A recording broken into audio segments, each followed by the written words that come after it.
Hello friends, आपका बहुत बहुत स्वागत है हमारे चैनल सरकारी नौकरी में। तो भाई रात के 9 बज चुके हैं और आज 3 अक्टूबर 2022 की करंट अफेयर्स का टाइम हो चुका है। तो जो भी बच्चे भाई गवर्नमेंट जॉब की प्रिपरेशन कर रहे हैं तो करंट जीके तो भाई पढ़नी ही पड़ेगी। तो क्यों ना डेली 30 क्वेश्चन करंट जीके के याद किए जाए। तो आज की जो करंट जीके में 30 क्वेश्चन है, इनसे बाहर किसी एग्जाम में नहीं पूछा जाएगा। तो चालू करने से पहले जो चैनल पर नए हैं चैनल को सब्सक्राइब कर लें, बेल आइकन प्रेस कर लें, क्योंकि इस तरह के एग्जाम से रिलेटेड वीडियो हम इस चैनल पर आपके लिए लाते रहते हैं। तो चलो आज का सेशन शुरू करते हैं आज की मोटिवेशन लाइन के साथ कि हौसले के तरकस में कोशिश का वो तीर जिंदा रखो, हार जाओ चाहे ज़िंदगी में सब कुछ मगर फिर से जीतने की उम्मीद जिंदा रखो। ठीक है भाई, तो चलो आज स्टार्ट करते हैं फर्स्ट क्वेश्चन के साथ। तो अपना जो पहला क्वेश्चन है वो हमसे कहता है कि हाल ही में दुनिया का सबसे बड़ा सफारी पार्क कौन सा राज्य विकसित करेगा। वैसे आज मेरी तबीयत ख़राब है लेकिन आपका नुकसान नहीं हो इसलिए मैंने रिकॉर्ड किया है, तो इसको अच्छे से एक टॉपिक को भाई अच्छे से पढ़ें। मैं आपके लिए इतना मेहनत कर रहा हूँ तो फिर आप भी अपने खुद के लिए तो मेहनत कर ही सकते हैं। तो चलो पहला क्वेश्चन क्या है कि हाल ही में दुनिया का सबसे बड़ा सफारी पार्क कौन सा राज्य विकसित करेगा। तो इसका आंसर है हरियाणा। ठीक है ना। अब देखो हरियाणा का मतलब क्या है कि जो आपने सुना होगा कि जो दिल्ली के पास में एक जगह है गुड़गांव, ठीक है ना, जिसको गुरुग्राम बोलते हैं अपन। गुड़गांव नॉर्मली बोला जाता है लेकिन गुरुग्राम जगह, ठीक है ना। तो वहाँ गुरुग्राम में 10,000 एकड़ के क्षेत्र में, ठीक है ना, ये गुरुग्राम हरियाणा में आता है भाई, ठीक है। तो 10,000 एकड़ के क्षेत्र में विश्व का सबसे बड़ा जंगल सफारी पार्क स्थापित किया जाएगा। ठीक है ना, पूरे वर्ल्ड का बता रहे हैं अपन, ठीक है। तो वर्ल्ड का सबसे बड़ा जंगल सफारी पार्क यहाँ पर स्थापित किया जाएगा। अभी वहाँ के जो मुख्यमंत्री हैं हरियाणा के, उनका नाम क्या है, मनोहर लाल खट्टर, ठीक है। और जो वहाँ के केंद्रीय वन मंत्री हैं वो है अपने भूपेंद्र यादव, ठीक है ना। दोनों ने अभी कुछ दिनों पहले दुबई में एक जगह है शारजाह, ठीक है, क्योंकि शारजाह में सबसे बड़ा करंट में अभी बात करें तो अभी तो फिलहाल में शारजाह, जो दुबई में शारजाह जगह है वो ही जंगल सफारी है सबसे बड़ा अभी तक का, ठीक है ना। और फरवरी 2022 में खुला है अभी, और उसका जो क्षेत्रफल है वो 2000 एकड़ में है, ठीक है ना। और वहीं का इन दोनों ने अभी दौरा भी किया था, ठीक है ना। दौरा करने के बाद में फिर यहाँ के ये चीज़ की घोषणा की कि 10,000 एकड़ के क्षेत्र में विश्व का सबसे बड़ा जंगल सफारी पार्क गुरुग्राम हरियाणा में संस्थापित किया जाएगा। ठीक है ना। और जो राजधानी दिल्ली से सटे जो गुड़गांव है और जो नूह जिले हैं उनकी जो अरावली पर्वत श्रृंखला है ना, उन पर 10,000 एकड़ का बनाया जाएगा ये, ठीक है ना। और यह परियोजना दुनिया में सबसे बड़ी होगी, ये भी ध्यान रखना, ठीक है ना, विश्व का होगा ये। इसके बाद अपन बात करें सेकंड क्वेश्चन पे, तो हुरन इंडिया अंडर 40 रिचलेस्ट में कौन हाल ही में कौन सीट्स पर रहे हैं। तो इसका आंसर है निखिल कामत, ठीक है ना। निखिल कामत जो अभी लिस्ट निकाली है इंडिया के अंडर 40 की रिचलेस्ट की, ठीक है ना, तो उसमें निखिल कामत क्या रहे हैं सीट्स पे रहे। इसके बाद अपन थर्ड क्वेश्चन पे बात करें तो हाल ही में किस राज्य सरकार ने बुंदेलखंड के पहले टाइगर रिजर्व को मंजूरी दी है, ठीक है ना। तो बुंदेलखंड किस में आता है भाई, बुंदेलखंड आता है उत्तर प्रदेश में, यूपी में आता है, ठीक है। तो यूपी में अभी जो मुख्यमंत्री हैं वो आदित्यनाथ योगी जी हैं, तो उनकी जो कैबिनेट है, ठीक है ना, उन्होंने ये फैसला किया है और इसकी मंजूरी दी है कि बुंदेलखंड में पहला टाइगर रिजर्व बनेगा। क्लियर, बुंदेलखंड में पहला टाइगर रिजर्व बनेगा और बुंदेलखंड में या पहला बाघ अभयारण्य बनेगा, और जिसका नाम क्या होगा, रानीपुर टाइगर रिजर्व। नोट कर लेना, रानीपुर टाइगर रिजर्व, ठीक है। और इसके अलावा जो चित्रकूट जिला है वहाँ पर भी अभयारण्य बनाने का फैसला किया है इन्होंने, ठीक है ना, क्योंकि जो वन्यजीव संरक्षण अधिनियम है 1972 उसके अनुसार रानीपुर वन्यजीव अभयारण्य को अधिसूचित करने की भी मंजूरी दी है, ठीक है। क्लियर है यहाँ तक, ठीक है ना। इस नए जो टाइगर रिजर्व जो बन रहा है, और पहले उनके पास 3 टाइगर रिजर्व थे, ठीक है ना, अब टोटल संख्या कितनी हो जाएगी, 4 हो जाएगी यूपी में। क्लियर। इसके अलावा जो 3 टाइगर रिजर्व हैं, बाघ अभयारण्य है, वो एक तो लखीमपुर में है जिसका नाम है दुधवा टाइगर रिजर्व, ठीक है, नोट कर लेना, लखीमपुर में दुधवा टाइगर रिजर्व। एक है पीलीभीत में पीलीभीत टाइगर रिजर्व, और एक है बिजनौर में अमनगढ़ टाइगर रिजर्व। क्लियर, 3 पहले से हैं, चौथा ये बन जाएगा जिसका नाम रखा जाएगा रानीपुर टाइगर रिजर्व। अभी करेंट में आपने देखा होगा कि जो विदेश से क्या लाए गए हैं, चीते लाए गए हैं, वो मध्य प्रदेश में लाए गए थे, ठीक है ना। मध्य प्रदेश में कूनो नेशनल पार्क है, वहाँ पे लाए गए। इसके बाद नेक्स्ट क्वेश्चन पे चलते हैं, नोट करते रहना भाई सभी, है ना। क्वेश्चन नंबर 4, किसे टेस्ला ने हाल ही में निदेशक मंडल में नियुक्त किया है? तो इसका आंसर है जो गेविया। ठीक है, अभी करंट में जो निदेशक मंडल में जो टेस्ला ने नियुक्त किया है वो जो गेविया को नियुक्त किया है। क्लियर। इसके बाद 5th नंबर के क्वेश्चन की बात करें तो हाल ही में MSME मंत्रालय द्वारा आयोजित राष्ट्रीय SC/ST हब कॉन्क्लेव की कौन सा राज्य करेगा? ठीक है ना, तो इसका आंसर है गुजरात। गुजरात करेगा। एक्चुअल में ये MSME क्या होता है? MSME होता है ministry of micro small and medium enterprises. ठीक है ना, जो सूक्ष्म लघु और मध्यम उद्यम है, ठीक है ना, उनका मंत्रालय होता है। ठीक है ना, तो इन्होंने SC/ST कॉन्क्लेव कौन सा राज्य करेगा? गुजरात करेगा। इसका आंसर ये है। इसके बाद अपन बात करें क्वेश्चन नंबर 6 पर, तो किस राज्य की पुल्लमपारा पंचायत हाल ही में देश की पहली डिजिटल रूप से साक्षर पंचायत बनेगी? तो इसका आंसर है केरल। जो तिरुवनंतपुरम है, ठीक है, तिरुवनंतपुरम में ये जगह है पुल्लमपारा। ठीक है ना, पुल्लमपारा। ठीक है, पुल्लमपारा। क्लियर। तो केरल की जगह है ये। ठीक है ना, तो ये पुल्लमपारा जो जगह है ये अपने देश की पहली डिजिटल रूप से साक्षर ग्राम पंचायत बनेगी। ठीक है ना, और कोई नहीं, अभी पहली बन जाएगी। ठीक है, तो ये नोट कर लेना अच्छे से कौन सी जगह है। तो ये अपना जो केरल राज्य है इसमें जगह है तिरुवनंतपुरम। ठीक है ना, राजधानी है जो, उसमें पुल्लमपुरा जगह है, पुल्लमपारा। ठीक है ना, वो बनेगी। क्लियर। इसके बाद अपन नेक्स्ट क्वेश्चन पे बात करें तो हाल ही में, थोड़ा जल्दी तो नहीं हो रहा भाई, जल्दी हो रहा है तो बता देना आप। ठीक है ना, कमेंट कर देना, मैं अगली वीडियो से स्लो पढ़ाने लग जाऊँगा। कुछ बच्चों ने कहा था मुझे, ठीक है ना, फिर भी मैंने आज स्लो किया है। तो आप और भी स्लो चाहते हैं तो आप कमेंट कीजिए, मैं आपको स्लो थोड़ा सा पढ़ाने लग जाऊँगा। इसके बाद नेक्स्ट क्वेश्चन बात करें, क्वेश्चन नंबर 7, हाल ही में CBI ने ड्रग नेटवर्क ख़त्म करने के लिए कौन सा ऑपरेशन शुरू किया है? तो इसका आंसर है गरुड़। ठीक है ना, जो अपनी सेंट्रल की टीम है CBI, उसने जो नशीली दवाएं होती हैं उनकी जो तस्करी होती है उसकी जानकारी खुफिया रखने के लिए, ठीक है ना, ये एक बहुचरण जो ऑपरेशन है गरुड़, इसको शुरू किया है। ठीक है ना, जो अपना हिंद महासागर है, हिंद महासागर का जो क्षेत्र है इसको विशेष ध्यान रखने के लिए और अवैध दवाओं की तस्करी का मुकाबला करने के लिए जो CBI है, इस CBI के इंटरपोल ने और नारकोटिक्स कंट्रोल ब्यूरो, ठीक है ना, नारकोटिक्स कंट्रोल ब्यूरो, CBI और नारकोटिक्स कंट्रोल ब्यूरो। एक्चुअल में जो नारकोटिक्स कंट्रोल ब्यूरो का काम भी यही होता है कि जितने भी नशीले पदार्थ हैं, ठीक है ना, मादक पदार्थ हैं, उन पर ध्यान देना। ठीक है ना, तो इन दोनों ने मिलकर ये अभियान चालू किया है और ऑपरेशन गरुड़ के द्वारा जो CBI ड्रग है वो नेटवर्क को ये टारगेट करना चाहती है। CBI क्या करना चाहती है? जो ड्रग नेटवर्क है उसको टारगेट करना चाहती है। तो CBI ने ड्रग नेटवर्क ख़त्म करने के लिए कौन सा ऑपरेशन शुरू किया? गरुड़। ठीक है, CBI ने जो ये अपनी नशीली दवा है, मादक पदार्थ हैं, इनका जो तस्करी की जाती है, इनकी जानकारी रखने के लिए ये गरुड़ ऑपरेशन स्टार्ट किया है। इसके बाद क्वेश्चन नंबर 8 पे बात करें तो जो अपना अडानी ग्रीन्स है उसने हाल ही में दुनिया का सबसे बड़ा पवन सौर ऊर्जा संयंत्र कहाँ पर शुरू किया है? ठीक है, तो जो गौतम अडानी जी हैं उन्होंने जो दुनिया का सबसे बड़ा पवन सौर ऊर्जा संयंत्र है वो भाई राजस्थान में किया है। नोट कर लेना, राजस्थान में कहाँ किया है?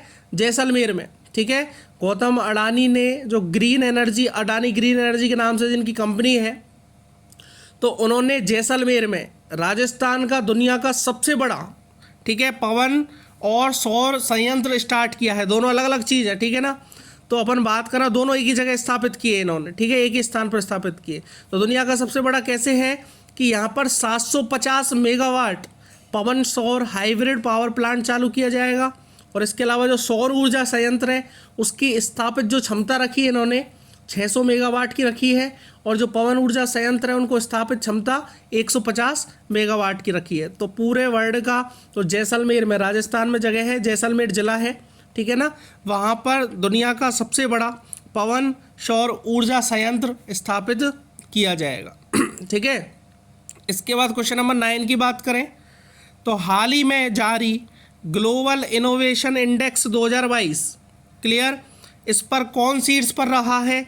तो इसका आंसर है स्विट्जरलैंड। ठीक, स्विट्जरलैंड अभी करंट में ग्लोबल इनोवेशन इंडेक्स जो 2022 है उस पर क्या रहा है, शीट्स पर रहा है। ठीक है, नोट करते रहना साथ साथ में, वीडियो को पॉज कर लेना तो स्पीड थोड़ी ज़्यादा है। तो इसके बाद में क्वेश्चन नंबर 10 की अपन बात करें, टाइम पत्रिका द्वारा जारी 100 उभरते नेताओं की सूची में अभी टाइम पत्रिका ने क्या किया है, एक 100 जो उभरते हुए नेता हैं उनकी सूची जारी की है। उसमें एकमात्र भारतीय को शामिल किया है, उसका नाम क्या है, आकाश अंबानी।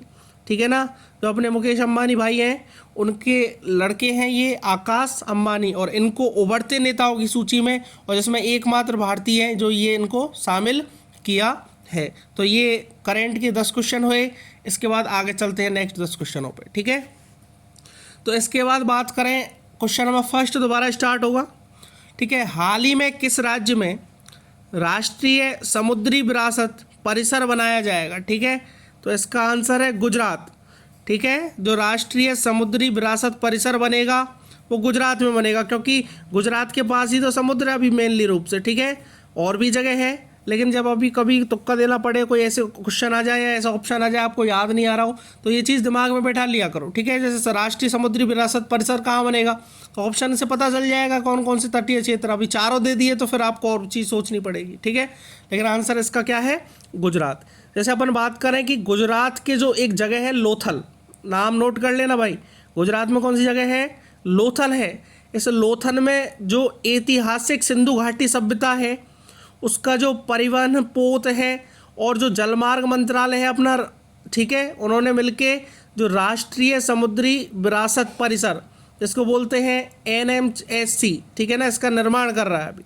ठीक है ना, और भारत में यह अपनी तरह का पहला परिसर होगा जिसमें भारत की समृद्ध और विविध समुद्री विरासत का प्रदर्शन किया जाएगा। ठीक है, भारत की जो समृद्ध है और विविध समुद्री विरासत है इसका प्रदर्शन किया जाएगा। यह भारत में पहली बार अपनी तरह हो रहा है। ठीक है, और जो इस परियोजना की जो आधारशिला रखी है वो अपने जो प्रधानमंत्री हैं, प्राइम मिनिस्टर हैं श्री नरेंद्र मोदी जी, उन्होंने रखी है। और इसका जो मास्टर प्लान की जो सहमति है वो भाई याद रखना मार्च 2019 में ही दे दी थी। ठीक है ना, मार्च 2019 में ही दे दी गई थी। इसके बाद अपन बात करें क्वेश्चन नंबर 2 पे, नोट कर लेना भाई, है ना। क्वेश्चन नंबर 2 पे बात करें, स्पाइस जेट एयरलाइन ने हाल ही में किसे अपना CFO नियुक्त किया है? तो इसका आंसर है आशीष कुमार। क्या है, आशीष कुमार। ठीक है ना, तो जो एक कंपनी है विमान की स्पाइस जेट, इसने आशीष कुमार को अपना जो मुख्य वित्तीय अधिकारी, ठीक है, CFO का मतलब यही होता है भाई, मुख्य वित्तीय अधिकारी, ये नियुक्त किया है। ठीक है, और जो आशीष कुमार की जो नियुक्ति है वो 9 सितंबर से प्रभावी हुई है। ठीक है ना, कब से हुई है, 9 सितंबर से प्रभावी हुई है। देखो स्टार्टिंग के जो 10 क्वेश्चन है वो तो फिर भी लेटेस्ट है आपके 10-5 दिन के, और थोड़े से और मैं पूरा सितंबर की कोशिश कर रहा हूँ कि इसमें इंक्लूड हो जाए जी के, अपनी करंट जी के। ठीक है, और उसके बाद में ये किसकी जगह लेंगे ये भी ध्यान रखना, आशीष कुमार, जो संजीव तनेजा हैं।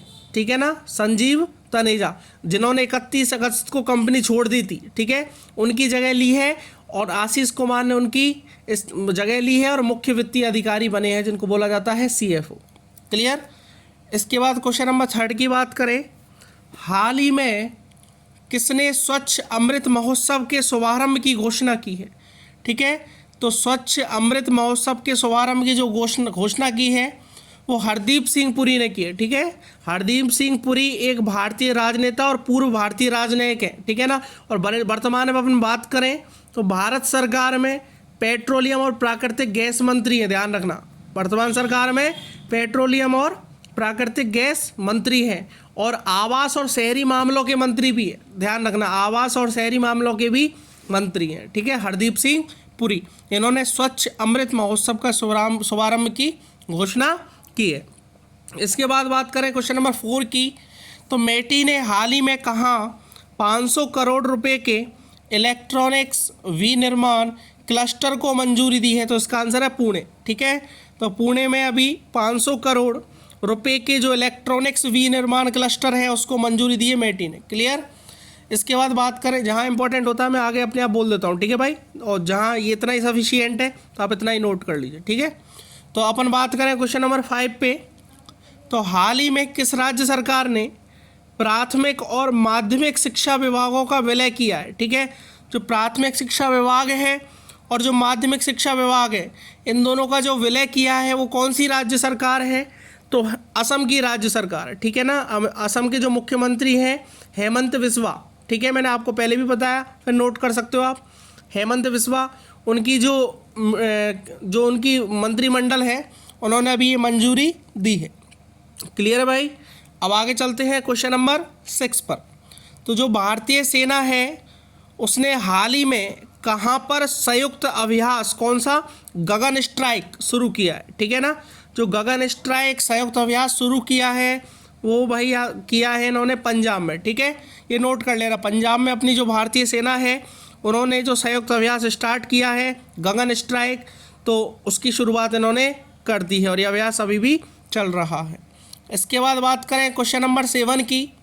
तो हाल ही में किस राज्य के मुख्यमंत्री ने 2 नए जिलों का उद्घाटन किया है? इंपॉर्टेंट क्वेश्चन बनता है, ध्यान रखना। तो छत्तीसगढ़, ठीक है ना, इसका आंसर क्या है? छत्तीसगढ़। तो मैं इसमें बारे में बता देता हूँ थोड़ा सा कि जो अपने छत्तीसगढ़ के मुख्यमंत्री हैं, ठीक है ना, जो सीएम है वहाँ के भूपेश बघेल, नोट कर लेना इस बात को। छत्तीसगढ़ के जो सीएम हैं भूपेश बघेल, इन्होंने अभी नए 2 राज्यों का गठन किया, ठीक है, नए 2 राज्यों का गठन किया है। और पहले जो वहाँ राज्य थे वो 31 थे और अब इन 2 राज्यों को बढ़ा के छत्तीसगढ़ में 33 जिले हो गए, ठीक है ना। राज्य की बात नहीं, सॉरी गलती से बोल रहा हूँ, जिले की बात कर रहे हैं, डिस्ट्रिक्ट की, ठीक है ना। तो पहले जो जिले थे तो 31 थे और अब 2 और बढ़ा दिए, तो अब टोटल कितने हो गए? 33 हो गए, ठीक है ना, ठीक है। और राज्य के जो जनसंपर्क विभाग है उनके अधिकारियों ने घोषणा दी है, ठीक है, घोषणा करी है। और अधिकारियों ने ये भी बात बताई है कि जो 2 नए जिले हैं उनका नाम क्या रहेगा? एक का नाम रहेगा मनेंद्रगढ़ चिरमिरी भरतपुर, पूरा नाम है भाई, मनेंद्रगढ़ चिरमिरी भरतपुर, और दूसरा है शक्ति। दोनों को गठन की मंजूरी छत्तीसगढ़ के कैबिनेट ने दे दी है, ठीक है, तो याद रखना। और मुख्यमंत्री कौन है वहाँ के? भूपेश बघेल। इसके बाद बात करें कि किस राज्य ने हाल ही में resident safety and security act नामक बहुउद्देशीय पोर्टल लॉन्च किया है? तो इसका आंसर है मेघालय, ठीक है।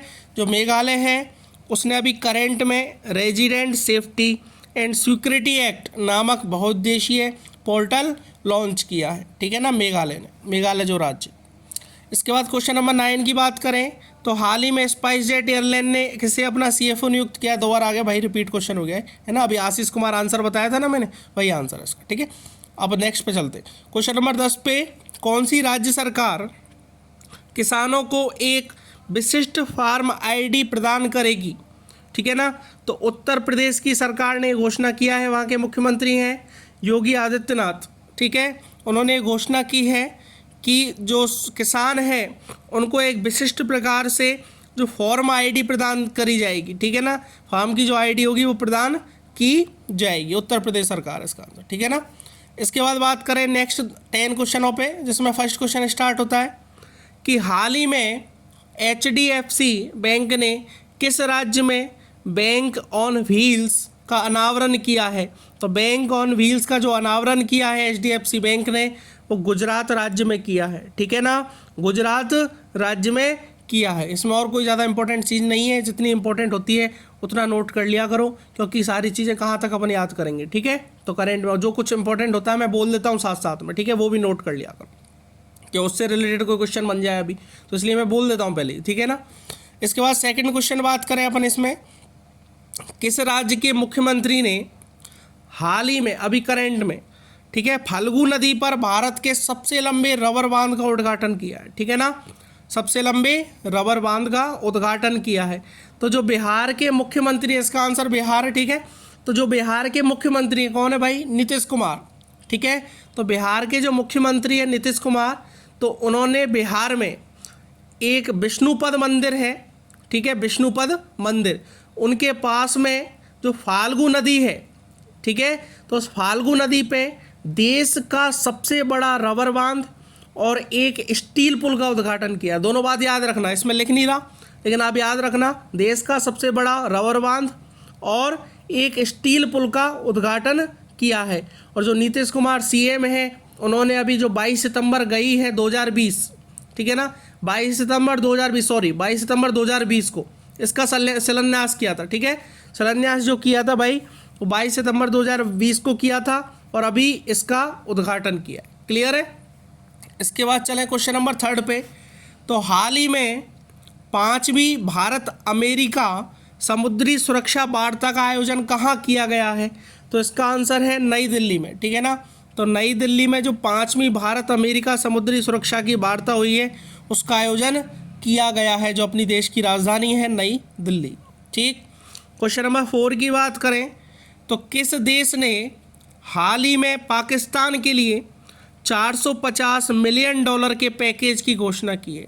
तो मैंने आपको लास्ट वीडियो में बताया कि फालतू काम केवल अमेरिका ही करता है। ठीक है। अमेरिका ने, अभी देखा आपने, कल भी बताया था मैंने क्वेश्चन में कि यूरोपियों की मदद की थी। अब मदद करने का मतलब बुरा नहीं है, लेकिन इसकी आदत क्या है कि ये देशों को लड़वाता है एक दूसरों को। ठीक है। अब पाकिस्तान की मदद करने की क्या ज़रूरत थी इसको? ठीक है, फिर भी इसने की है। तो $450 मिलियन की पैकेज की घोषणा की है। इसके बाद बात करें क्वेश्चन नंबर 5 पर। तो हाल ही में ई अभियोजन पोर्टल के उपयोग में कौन शीर्ष पर रहा है? तो उत्तर प्रदेश रहा भाई। ठीक है ना। ई अभियोजन जो पोर्टल इन्होंने चालू किया है, जहाँ पर ऑनलाइन केस के निपटान की व्यवस्था की गई है। ठीक है ना। तो यहाँ पर 4,70,000 प्रविष्टियाँ आई हैं एक साथ उत्तर प्रदेश में, और इस पर ये शीर्ष पर भी रहा है। ठीक है ना, सबसे ऊपर रहा है। इसके बाद क्वेश्चन नंबर 6 की बात करें तो किस राज्य सरकार ने हाल ही में छाता नाम से वर्षा जल संचय योजना शुरू की है? तो इसका आंसर है उड़ीसा। जो उड़ीसा राज्य है उसने छाता नाम से वर्षा जल संचय की योजना शुरू की है। ठीक है, उड़ीसा राज्य ने की है। इसके बाद क्वेश्चन नंबर 7 की बात करें तो जो हमीरपुर जिला है, ठीक है ना, अपन बात करें कि क्या है क्वेश्चन पहले। हाल ही में मिस जो एअर्थ इंडिया 2022 है, मिस एअर्थ या अर्थ बोल सकते हैं, ठीक है ना, जो अपनी इंडिया 2022 है उसका खिताब किसने जीता है? बंसिका परमार ने। किसने जीता है? बंसिका परमार ने। और ये हिमाचल प्रदेश की रहने वाली है। हिमाचल प्रदेश में जो हमीरपुर जिला है, ठीक है ना, वहाँ 19 साल की है इनकी एज, बंसिका परमार की। ठीक है ना। और इन्होंने मिस अर्थ इंडिया 2022, ठीक है, इसका ताज जीतकर बहुत बड़ी उपलब्धि ली है। ठीक है। और इस खिताब के जीतने के बाद पहली महिला हिमाचली सुंदरी बनी है। ठीक है ना, पहली महिला हिमाचली सुंदरी बनी हुई है। ठीक है। इसके बाद क्वेश्चन नंबर 8 की बात करें तो जो संयुक्त राष्ट्र के मानव अधिकार उच्चायुक्त हाल ही में कौन बने हैं?